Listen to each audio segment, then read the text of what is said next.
സ്റ്റേഡിയത്തിൽ പുരോഗമനം വരിക, നവീകരണം വരിക, അതൊക്കെ ഞങ്ങൾ വളരെ സ്വാഗതം ചെയ്യുന്ന കാര്യങ്ങളാണ്. ഇപ്പോൾ തന്നെ പിന്നെ ഞങ്ങളുടെ കച്ചവടത്തെ ബാധിക്കാത്ത രീതിയിൽ ഞങ്ങൾ ഈ കച്ചവടം ചെയ്ത് ജീവിക്കുന്ന ഉപജീവനം നടത്തുന്ന ഒരു പറ്റം ആളുകളും അവരുടെ തൊഴിലാളികളും ഇവിടെ ജീവിക്കുന്നതാണ്.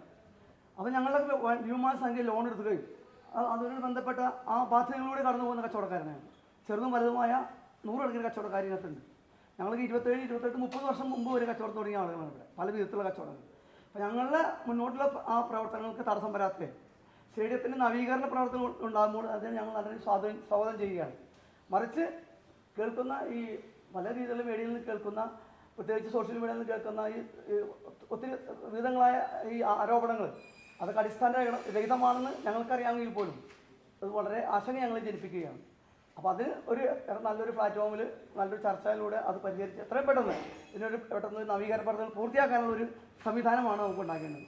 ബഹുമാനപ്പെട്ട മുഖ്യമന്ത്രി നമുക്ക് അതിനുള്ള ഉറപ്പ് തന്നിട്ടുണ്ട്. പക്ഷേ ആ ഉറപ്പ് എത്രയും പെട്ടെന്ന് പാലിക്കപ്പെട്ടുകൊണ്ട് കച്ചവടക്കാരെ ആ മുന്നോട്ടുള്ള പ്രയാണത്തിൽ തടസ്സം വരരുത്. അതോടൊപ്പം തന്നെ ഇതൊരു കച്ചവട കോംപ്ലക്സോട് അടക്കം ഉള്ള ഒരു സ്റ്റേഡിയമാണ്. തുടർന്ന് വരുന്ന ഇവിടുത്തെ മത്സരങ്ങളും മറ്റുള്ള പരിപാടികളൊക്കെ കച്ചവടക്കാരെയും ബുദ്ധിമുട്ട് വരാത്ത രീതിയിൽ അതിന് ക്രമീകരണങ്ങൾ വരുത്തി നല്ല സെക്യൂരിറ്റി കൊടുത്ത് കച്ചവടം തുറന്നു പോകാനുള്ള ഒരു സംവിധാനത്തിലേക്ക് നിങ്ങൾ ഉണ്ടാകണം എന്ന് ഞങ്ങളുടെ മുഖ്യമന്ത്രിയോടും അതോറിറ്റിയോടും ഞങ്ങൾ പറയുകയാണ്.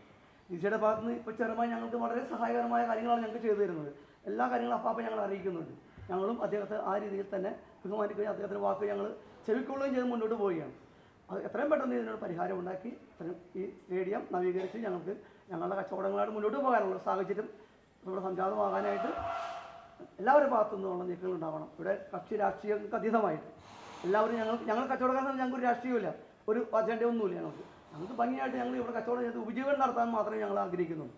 ഞങ്ങൾക്കിടയിൽ രാഷ്ട്രീയമൊന്നുമില്ല, അതൊക്കെ പുറത്ത് നടക്കുന്ന കാര്യങ്ങളാണ്. അപ്പോൾ ആ ഒരു രീതിയിലേക്ക് കാര്യങ്ങൾ നിങ്ങൾ നല്ല രീതിയിലേക്ക് വരണം എന്നാണ് ഞങ്ങൾ ആഗ്രഹിക്കുന്നത്. സോഷ്യൽ മീഡിയയിലും അതുപോലെ തന്നെ മാധ്യമങ്ങളിലുള്ള വാർത്തകളിൽ നമുക്ക് ആശങ്കയുണ്ടല്ലോ. അപ്പോൾ അത് മാറ്റി നിർത്തി കഴിഞ്ഞാൽ നിലവിലെ നിർമ്മാണ പ്രവർത്തനങ്ങൾ നവംബർ 30 മുമ്പ് ഈ ഇതിലേക്ക് വേണമെങ്കിൽ പൂർത്തിയാകുമെന്ന് നിങ്ങൾ പ്രതീക്ഷിക്കുന്നുണ്ട്? ഒരിക്കലുമില്ല. പൂർത്തീകരിക്കാനായിട്ട് സാധിക്കുമെന്ന് പ്രതീക്ഷിക്കുന്നില്ല. കാരണം 17-നും മാച്ച് നടക്കുമെന്ന രീതിയിൽ വളരെ ആക്റ്റീവായിട്ട് വർക്കുകൾ മുമ്പോട്ട് പോയിക്കൊണ്ടിരിക്കുകയായിരുന്നു. പെട്ടെന്നാണ് ആ മാച്ച് മാറ്റിവെക്കുകയും കളി നടക്കുന്നില്ല എന്ന് അറിയിപ്പുണ്ട്. ആ കളി നടക്കുന്നില്ല എന്ന് അറിയിപ്പുണ്ടായ നിമിഷം മുതൽ വർക്കിൻ്റെ സ്പീഡ് നേരെ പകുതിയോ അല്ലെങ്കിൽ പകുതിയിൽ താഴേക്കായിട്ട് കുറഞ്ഞിട്ടുണ്ട്. അപ്പോൾ ആക്റ്റീവായിട്ടല്ല വർക്ക് നടക്കുന്നത്. അതാണ് മേജറായിട്ട് ഇങ്ങനൊരു വിളിക്കാനുള്ള ചാൻസ് തന്നെ. നമുക്കിത് കളി ഈ വർക്കുകൾ നീണ്ടു പോകുന്നതോറും ഇവിടെ ഉണ്ടാകുന്ന ബുദ്ധിമുട്ടുകൾ ഞങ്ങളത് സഫർ ചെയ്യണം. ബിസിനസ് എല്ലാം ഇപ്പോൾ ഹോട്ടൽ ഒരു പകുതിയിലധികം ബിസിനസ്സുകാർ ഹോട്ടൽ ഓപ്പറേറ്റ് ചെയ്യുന്ന ആളുകൾ, അവരുടെ ബിസിനസ്സിനെ കാര്യമായിട്ട് ബാധിക്കുന്നുണ്ട്. അപ്പോൾ എത്രയും പെട്ടെന്ന് ഈ പണികൾ തീർത്ത് സ്റ്റേഡിയം നവീകരിച്ച് മുമ്പോട്ട് പോകണം എന്നുള്ളതാണ് നമ്മുടെ ആവശ്യവും. മറ്റൊരു പ്രധാനപ്പെട്ട കാര്യം, ഫിഫ എന്ന ഒരു മാനദണ്ഡം അല്ലെങ്കിൽ ഫിഫ സ്റ്റാൻഡേർഡിലോട്ട് സ്റ്റേഡിയം ഒരുത്തുമെന്ന് പറയുമ്പോൾ ഞങ്ങൾക്കെല്ലാം ഏറ്റവും കൂടുതൽ സന്തോഷം എന്നതിൻ്റെ പ്രധാന കാര്യം, ഫിഫ സ്റ്റാൻഡേർഡ് പ്രകാരം ഒരു സ്റ്റേഡിയം മാറുമ്പോൾ 3 ലെയർ സെക്യൂരിറ്റി സംവിധാനത്തിലൂടെ സ്റ്റേഡിയത്തിൻ്റെ മൊത്തം സറൗണ്ടിങ്സ് മാറും. 3 ലെയർ സെക്യൂരിറ്റി സംവിധാനത്തിൽ മാറുമ്പോൾ നമ്മളുടെ ഗുണം എന്നാണെന്ന് വെച്ച് കഴിഞ്ഞാൽ ഗേറ്റിംഗ് സംവിധാനങ്ങൾ കൃത്യമായി വരികയും കളി നടക്കുന്ന സമയത്തും ഞങ്ങളുടെ കച്ചവട സ്ഥാപനങ്ങൾ പ്രവർത്തിക്കാനുള്ള സാഹചര്യം ഉണ്ടാകാനുള്ള സാധ്യത ഞങ്ങൾ മുൻകൂട്ടി കണ്ടു. അതിലാണ് ഞങ്ങൾ അന്ന് കടയൊക്കെ അടയ്ക്കാനുള്ള നോട്ടീസ് പറഞ്ഞെങ്കിൽ ഞങ്ങളെല്ലാം വളരെ അനുകൂലമായ ഒരു നിലപാട് എടുത്തതിൻ്റെ പ്രധാനപ്പെട്ട കാര്യം അതിലൊന്നാണ്.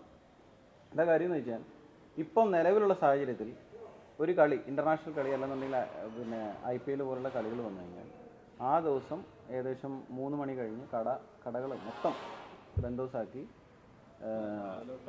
വിട്ടുകൊടുക്കണം എന്നൊരു സംവിധാനത്തിലാണ് പോയിരുന്നത്. പക്ഷേ ഞങ്ങൾക്ക് മനസ്സിലാക്കാൻ സാധിച്ചത് ഫിഫ മാനദണ്ഡത്തിലോട്ട് സ്റ്റേഡിയം മാറിക്കഴിയുമ്പോൾ 3 ലെയർ സെക്യൂരിറ്റിയും ഗേറ്റിംഗ് സംവിധാനങ്ങളും പാർക്കിംഗ് 1200-ഓളം കാർ പാർക്കിംഗ് ചെയ്യാനുള്ള സംവിധാനങ്ങളൊക്കെ വന്നു കഴിഞ്ഞ് കഴിഞ്ഞാൽ ഇത്തരം പ്രശ്നത്തിൽ നിന്ന് ഞങ്ങൾ മാറും. ഇപ്പോൾ ഉള്ള കടകൾക്കെല്ലാം നല്ല കച്ചവടം, നിരവധി റെസ്റ്റോറൻറ്റുകൾ പ്രവർത്തിക്കുന്നുണ്ട്. അവർക്കെല്ലാം ആ ദിവസങ്ങളിൽ എനിക്ക് തോന്നുന്നു 3 ഇരട്ടി കച്ചവടം കിട്ടാനുള്ളൊരു സാധ്യത അന്നുണ്ട്.